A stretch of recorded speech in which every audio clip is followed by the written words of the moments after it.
ধন্যবাদ। আমার নাম সালাম শাহ। আমার জন্মভূমি এটা ছেঁউড়িয়া গ্রাম। আমি ছেঁউড়িয়ারই সন্তান।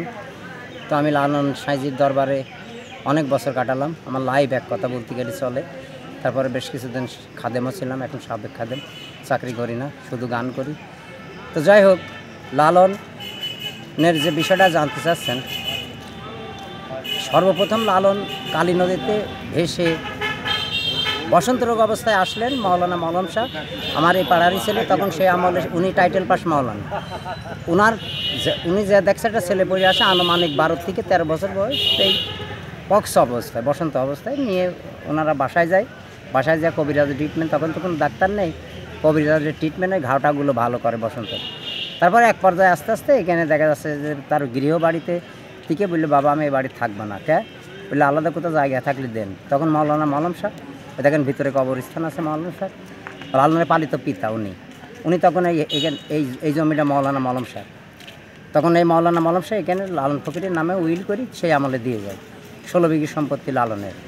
মাওলানা মলম শাহ কোনো ছেলে সন্তান ছিলেন না, নাই। তো যাই হোক দিয়ে দিয়ে যাওয়ার পর তারপরে আস্তে আস্তে লালনের মাজারে এখন ধরেন আমি গান বাজনা করি লালন একাডেমিতে। শুধু একাডেমি না, সারা বাংলাদেশেই করি, সবাই জানে। তো যাই হোক, আমার নাম সালাম শাহ। তো লালনের লাইফ, লালনের যে ঘটনাটা, লালন ধরেন খুঁজতে গেলে পাবেন না, লালনের পাবেন না, কারণ এটা ঐশ্বরিক ব্যাপার। তো ঐশ্বরিকের সঙ্গে ওই যে বলল না যে সে আর লালন, বলল সে আর লালন একখানে রয়। আবার বলল লক্ষ যোজন ফাঁকে। যোজন মানে কোটি কোটি মাইল দূর, এত দূর। মৃত্যু হচ্ছে 17 অক্টোবর 1890 সাল। 17 অক্টোবর 1890 সাল লালনের মৃত্যু, রোজ 1 কার্তিক।